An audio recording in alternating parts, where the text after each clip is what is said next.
Bullshit. It's the No BS Marketing Show. I'm Dave Mastovich, CEO and founder of Massolutions, the world's only no bullshit marketing agency. Leaders, problem solvers, and doers are accustomed to taking complex situations and finding a solution, making things happen, getting it done.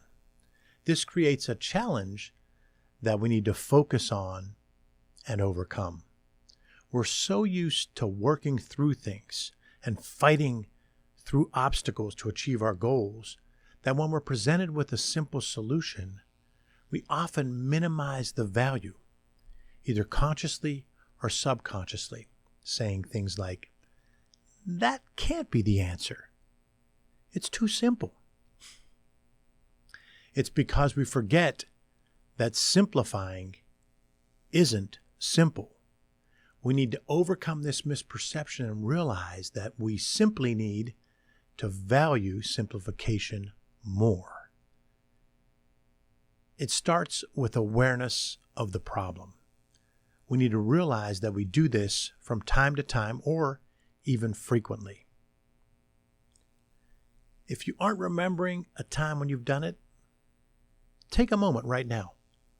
Think back to the last 30 to 60 days. Think of specific ideas or recommendations that were brought up to you. I'll bet you thought one was obvious or simple, and you decided to go in a different direction, at least once. It's common. It happens to leaders, problem solvers, and doers again and again. We aren't putting the proper value in an idea or recommendation because we thought it was too simple. This problem really happens when it comes to our message, your story. Less is more. You've heard me say it again and again. And I'm not saying it just because I like to hear it. The science backs it up. Yet time and again, I've had leaders, problem solvers, and doers say, "That's so simple. That's obvious," as if it were a bad thing when it comes to their storytelling, their big idea, their storytelling pillars, the concise way of doing their deck, their blog post, their board presentation. I've had people say, "That's okay, but let's add this word, this sentence, let's add this image." And I've had others turn down great, powerful stories because they thought it was too simple. People also often don't put the proper value on clear, succinct messaging. Saying things like, "You probably came up with that in 20 minutes.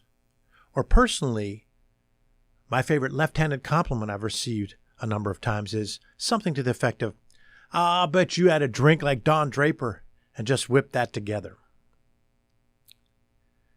No.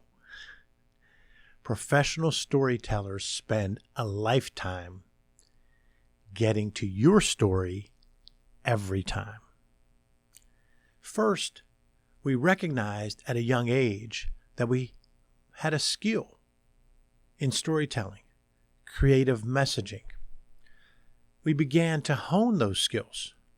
I personally have studied the science behind how we learn, how we respond to messages, how the power of story is driven by science, what the cognitive psychologists say we instinctively do. Then over a course of a career, some of us reach that coveted 10,000 hours of deliberate practice talked about by Malcolm Gladwell in his book Outliers. Not 10,000 hours worked on something. No, 10,000 hours of deliberate practice focused on honing the skill, strengthening the muscle, so to speak. I've written and spoke about deliberate practice, and I talk about it's hard, it hurts, but it works. We'll put that in the show notes. But deliberate practice is not just practicing for practice sake. I hated that as a player. So as a coach, I didn't practice for practice sake. And I don't do the same here. I have deliberate practice with my skills.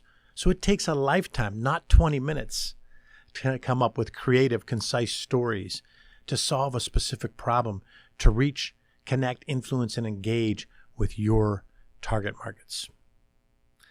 Another key point is this: getting to less is much harder than beginning with more when it comes to developing your message, your story. Getting to less is harder than beginning with more.